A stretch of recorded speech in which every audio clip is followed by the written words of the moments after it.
उनको सहायक शिक्षक तो बना दिया गया है, लेकिन मानदेय और सम्मानजनक मानदेय उनको मिलना चाहिए। कलाकारों के लिए इस बार बात रखेंगे, क्योंकि कलाकारों को और मैं ऐसा सोचती हूँ कि हमारे राज्य का जो कल्चर है उसको रिच करना बहुत जरूरी है किसी भी राज्य के पहचान के लिए। झारखंड विधानसभा चुनाव अब काफी ज्यादा नजदीक आ चुका है और जिस तरीके से लगातार अब सभी पार्टियां जो है वो तैयारियों में जुट चुकी है, तो वही दूसरी ओर अगर हम बात करेंगे तो कई सारे सवाल जो है वो अभी भी जनता के मन में है और कई सारे लोग क्योंकि अंबा प्रसाद से मुलाकात करते हैं अपने मुद्दों को लेकर के, क्योंकि अंबा प्रसाद सदन के अंदर और सदन के बाहर दोनों ही जगह पर अपनी बातों को प्रमुखता से रखती है। हमारे साथ इस वक्त मौजूद हैं बड़कागांव विधायक अंबा प्रसाद। हम इनसे बातचीत करेंगे और तमाम चीजों के बारे में जानेंगे। अंबा जी, काफी कम समय बच गया है विधानसभा चुनाव के लिए। लोग ज्यादातर युवा चेहरे के रूप में आपके पास पहुंचते हैं क्योंकि आप लोगों की आवाज सदन और सदन के बाहर दोनों जगह पर रखती हैं। उसी क्रम में अभी अगर बात करेंगे पारा शिक्षकों की, तो वो भी अब आंदोलनरत हैं और 20 जुलाई को वो मुख्यमंत्री हेमंत सोरेन के आवास का घेराव करने जा रहे हैं। जी बिल्कुल, और वो लोग हमसे भी मिले थे। उनकी मांगे जायज़ है। इस बार हम विधानसभा में भी उनकी मामले को रखेंगे और उनको सहायक शिक्षक तो बना दिया गया है, लेकिन मानदेय और सम्मानजनक मानदेय उनको मिलना चाहिए। और उनकी जो 2-4 मांगे हैं वो भी जायज़ है। तो इन सब मामलों को निश्चित रूप से विधानसभा में इस बार रखने वाले हैं।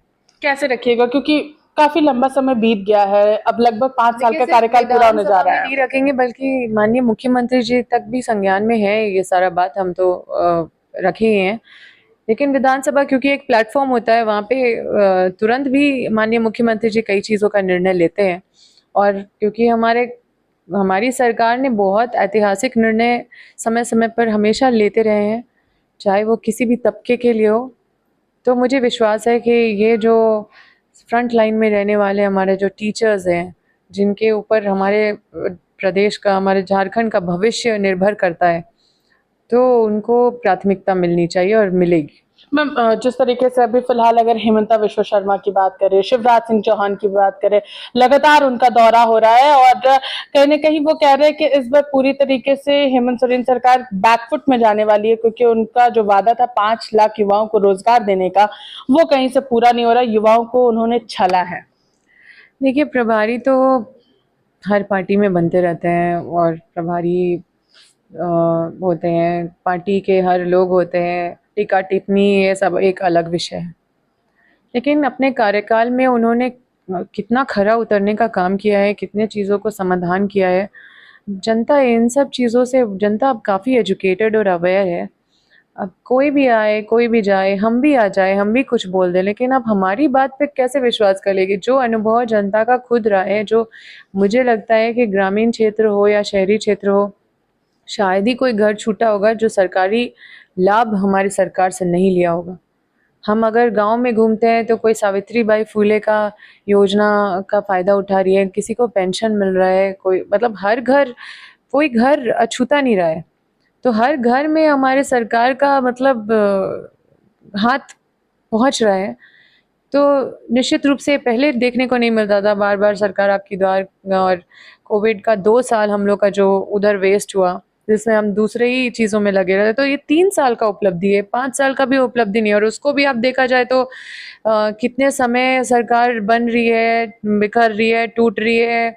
कभी हम लोग को वहाँ ले गया रायपुर, कभी हैदराबाद, कभी यहाँ वहाँ। सरकार बचाने का इतना प्रयास करने का कोशिश में भी हमारा काफ़ी समय बर्बाद होने के बाद भी अगर उसको कम से कम देखेगा तो हम लोग 2 साल में कितना काम किए हैं वो आपको दिख जाएगा। अम्बा जी, एक और सवाल रहेगा, क्योंकि 5 साल का कार्यकाल पूरा होने जा रहा है और ये मानसून सत्र जो होगा वो एक तरीके से देखा जाए तो इस सरकार का अंतिम सत्र माना जा रहा है। तो क्या कुछ इस बार रहने वाला है, क्योंकि 26 तारीख से मानसून सत्र शुरू होने जा रहा है, 6 कार्य दिवस है, क्या कुछ मुद्दे इस बार विधानसभा के लिए रहेंगे? मेरे तो बहुत सारे माइंड में हम बहुत कुछ बैठा के रखे हैं, वरना कितना सारा क्वेश्चन हमको टेकअप करने का मौका मिलेगा वो तो नहीं पता है। लेकिन कलाकारों के लिए इस बार बात रखेंगे, क्योंकि कलाकारों को और मैं ऐसा सोचती हूँ कि हमारे राज्य का जो कल्चर है उसको रिच करना बहुत ज़रूरी है किसी भी राज्य के पहचान के लिए, उसके स्टेट का रिचनेस के लिए ज़रूरी है।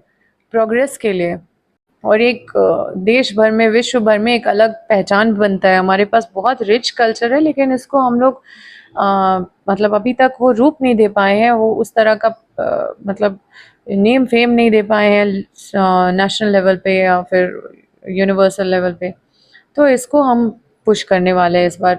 थोड़ा सा मतलब केंद्र सरकार के अंदर थोड़ा सा अगर वो मानवता विस्थापितों के प्रति अगर हो जाए तो क्या कहना, फिर तो राज्य सरकार को इतना संघर्ष करने का जरूरत ही नहीं पड़ेगा। देखिए, तो ये थी हमारे साथ बड़कागांव विधायक अंबा प्रसाद, जिन्होंने साफ तौर पर कहा कि इस बार 26 जुलाई से 2 अगस्त तक होने वाले झारखंड विधानसभा के मानसून सत्र में कई मुद्दों को वो सदन के पटल पर रखेंगे और साथ ही साथ इन्होंने अपने क्षेत्र की जो परेशानी है उसको सबसे ज्यादा प्रमुखता दी है और कहा है कि किसी के आने या जाने से कोई फर्क नहीं पड़ने वाला है। मैं शुरू से अपने क्षेत्र में काम कर रही हूँ, लोग मुझसे कनेक्ट हो रहे हैं। फिलहाल इस खबर में मैं इतना ही। सहयोगी सुशील के साथ मैं पूजा दुबे, 99 न्यूज, रांची।